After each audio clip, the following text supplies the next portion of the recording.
இன்னைக்கு நம்ம பிரெட் அல்வா எப்படி பண்றதுன்னு பார்க்கலாம். 2 ஸ்பூன் நெய் ஊற்றிக்கலாம். நெய் ஊற்றிட்டு இந்த கேஷ்யூ நட்டும் பாதாமும் நம்ம ஃப்ரை பண்ணி எடுத்து வச்சுக்கலாம்.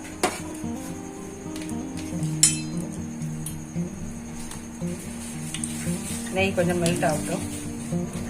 நம்ம இதில் ஒரு 10 கேஷ்யூ நட் எடுத்து வச்சுருக்கேன். பாதாம் கூட சேர்த்து ரெண்டையும் ஃப்ரை பண்ணி எடுத்து வச்சுக்கலாம்.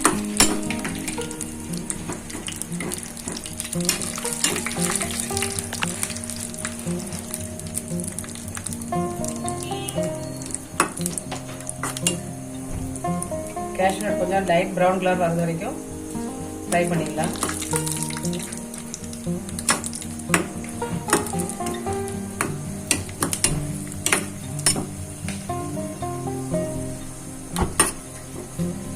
ஃப்ரை ஆயிடுச்சு, எடுத்துக்கலாம். இப்போ அடுத்த நம்ம பிரெட்டை ஃப்ரை பண்ணி எடுக்கணும். அதுக்கு கடாயில் நம்ம ஆயில் ஊற்றிக்கலாம்.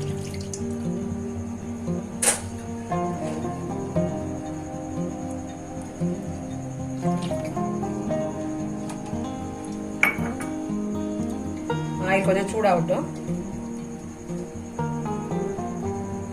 நான் ஒரு 8 ஸ்லைஸ் பிரெட் எடுத்துருக்கேன். அதை இந்த மாதிரி ஸ்கொயராக கட் பண்ணி எடுத்துருக்கேன். சைடெல்லாம் கட் பண்ணல, எல்லாம் சேர்த்து ஃப்ரை பண்ணி எடுக்கும்போது தான் அந்த அல்வா டேஸ்ட் கொஞ்சம் நல்லா இருக்கும். அதெல்லாம் இந்த மாதிரி கட் பண்ணி வச்சுருக்கேன்.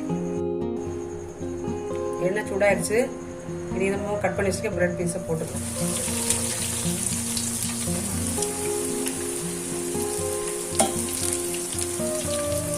கொஞ்சம் கொஞ்சமாக ஃப்ரை பண்ணி எடுத்துக்கலாம்.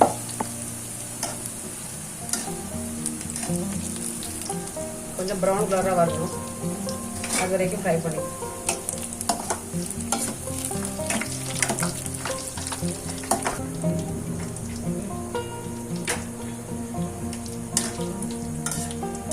இந்த மாதிரி ப்ரௌன் கலராக வர்றது வரைக்கும் ஃப்ரை பண்ணி எடுத்து வச்சுக்கலாம்.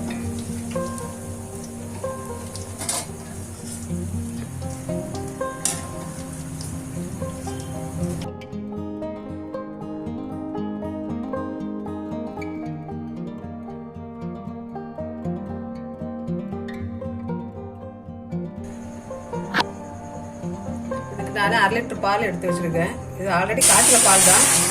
நம்ம திருப்பி சூடு பண்ணிக்கலாம். பால் கொஞ்சம் கூட சூடாகட்டும்.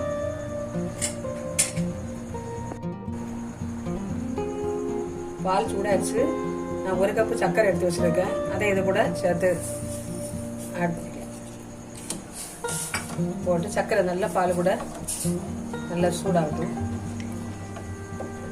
சூடு பண்ணாத அப்புறம் நம்ம பிரெட்டு சேர்க்கும் போது இந்த ஸ்வீட் இந்த பிரெட்ல சேர்ந்து நல்லா இருக்கும் டேஸ்ட்டு. 2வது பிரெட்டு போட்ட அப்புறம் 2வது சக்கரை போடலாம்.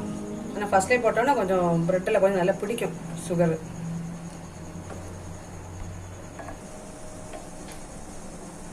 பால் நல்லா கொதிக்குது. நம்ம இதில் நம்ம ஃப்ரை பண்ணி வச்சுக்க பிரெட்டை போட்டுடலாம். போட்டு நல்லா அப்படியே அமைக்கி விட்டுக்கலாம். இந்த பிரெட்டில் இந்த பால்லாம் நல்லா ஊறி பிரெட்டு நல்லா ஸ்மாஷ் ஆகிடும். கொஞ்சம் நல்லா அப்படியே மெல்ட் ஆகும். A few moments later. 10 நிமிஷம் இந்த மாதிரி நம்ம கிளறிட்டே இருந்தோம்னா இந்த பிரெட்டெல்லாம் நல்லா ஸ்மாஷ் ஆகி வரும். பாருங்க, நல்லா ஸ்மாஷ் ஆயிடுச்சு. இதில் கொஞ்சமாக ஏலக்காய் பவுடர் சேர்த்துக்கலாம்.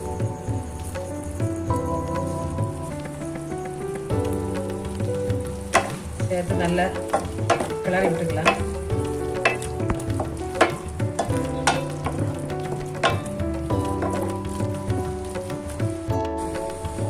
இதில் 2 ஸ்பூன் நெய் கூட சேர்த்துக்கலாம்.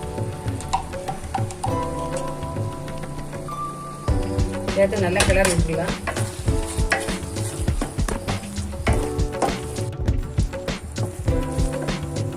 அல்வா ரெடி ஆயிடுச்சு. நம்ம ஃபைனலாக இந்த நெய்யில் ஃப்ரை பண்ணி வச்சுருக்க பாதாமையும் கேஷ்யூ நட்டையும் இதில் போட்டுடலாம். கிளறி விட்டுடலாம். இது கூட நம்ம கொஞ்சம் இந்த வெள்ளரி விதையை கொஞ்சம் சேர்த்துக்கலாம்.